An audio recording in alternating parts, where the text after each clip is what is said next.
আসসালামু আলাইকুম বন্ধুগণ, আজকে আমরা এসেছি দুবাই মিরাক্কেল গার্ডেনে।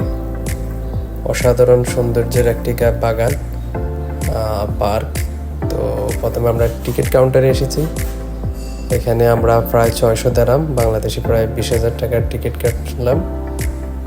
তো টিকিট কাটার পরে আমরা আস্তে আস্তে ঢুকার পরে মনে হইতেছে অন্যরকম একটা জগতে আমরা চলে গেছি।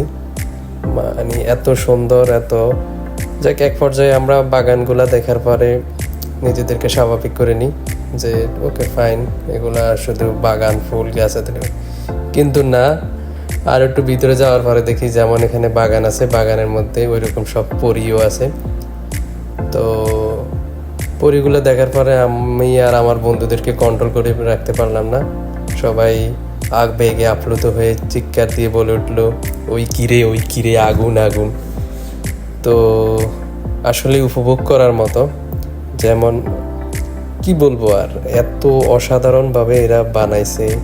এমন মডিফিকেশন কিভাবে করলো, কত কারিগরি দক্ষতার প্রয়োজন, কত প্ল্যানিং, কত কিছু। এই যে গাছ দিয়ে এরা হাতি, ঘোড়া, মানে কি না বানাইছে, অসাধারণ। তো আমরা আসলেই অন্যরকম একটা জগতে চলে গেছিলাম। যেখানেই তাকাই, যেদিকেই তাকাই, চোখ ফেরানো যায় না, এমন অবস্থা।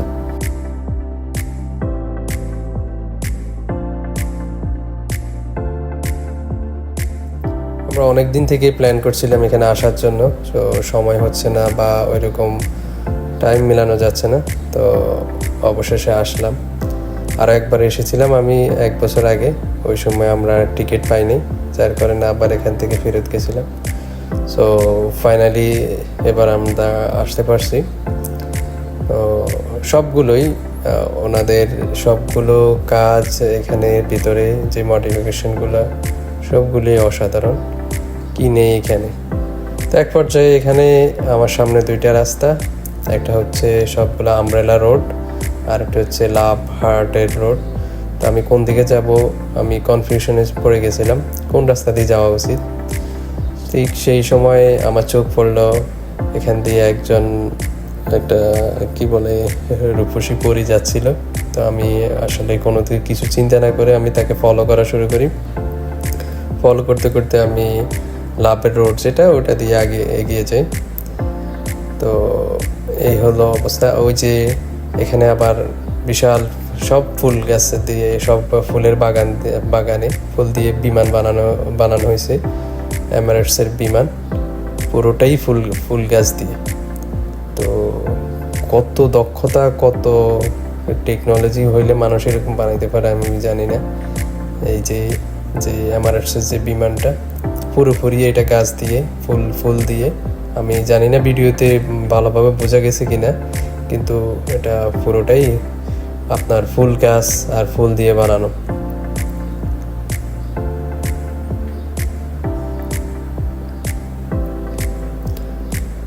তো কেউ যদি পরিবার পরিজন নিয়ে আসে, বা বিশেষ করে বাচ্চাদের জন্য এটা খুবই আনন্দদায়ক জায়গা হবে।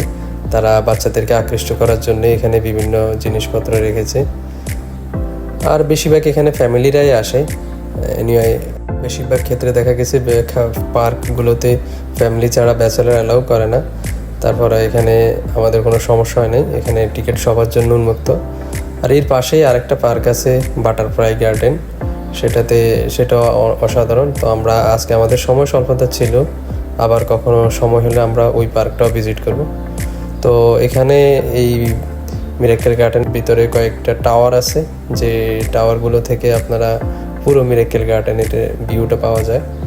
তো আমরা আস্তে আস্তে ওই টাওয়ারগুলোর দিকেই যাচ্ছি। আর অবশ্যই এখানে আসতে হলে আপনাদেরকে সময় নিয়ে আসতে হবে, হাতে সময় নিয়ে আসা প্রয়োজন, যাতে আপনারা পুরোপুরি ভিউটা নিতে। আর দুপুরের পর থেকে সন্ধ্যা পর্যন্ত ভালো ভিউ পাওয়া যায়।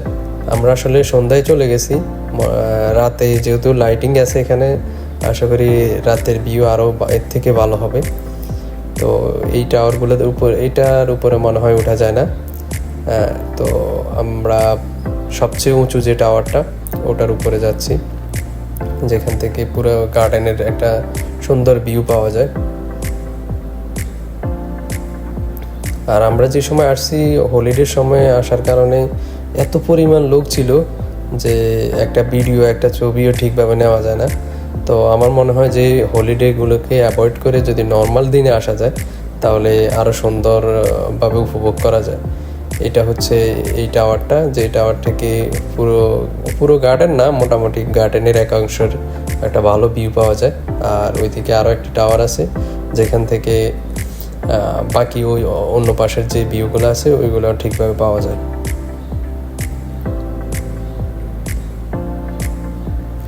তো আমরা এখানে যদি যারা রেসিডেন্সিয়াল আছেন তাদের জন্য এখানে যত সম্ভব টিকিট আমাদের ষাট দারাম করে, আর যারা ভিজিটে আসবে তাদের জন্য 100 দারাম করে এরকম টিকিট কাটবে, টিকিটের রেট। তো মোটামুটি আমার মতে ইউইর মতো দেশে এরকম একটা জায়গা দেখতে পাওয়া ভাগ্যের ব্যাপার। আর মোটামুটি রিজনেবল প্রাইস অলসো, টিকিটের দাম এই দেশের হিসাবে বেশি না। আর যদি বাংলাদেশের হিসেব করতে যাই তাহলে এটা ওভার রেটেড। যাই হোক, যা আমাদের দেশের মানুষের জন্য হয়তো এসব ফুল গাছ বাগান কমন জিনিস, কিন্তু যারা এসব আরব দেশগুলোতে থাকে তাদের জন্য আসলে এটা অনেক বড় কিছু।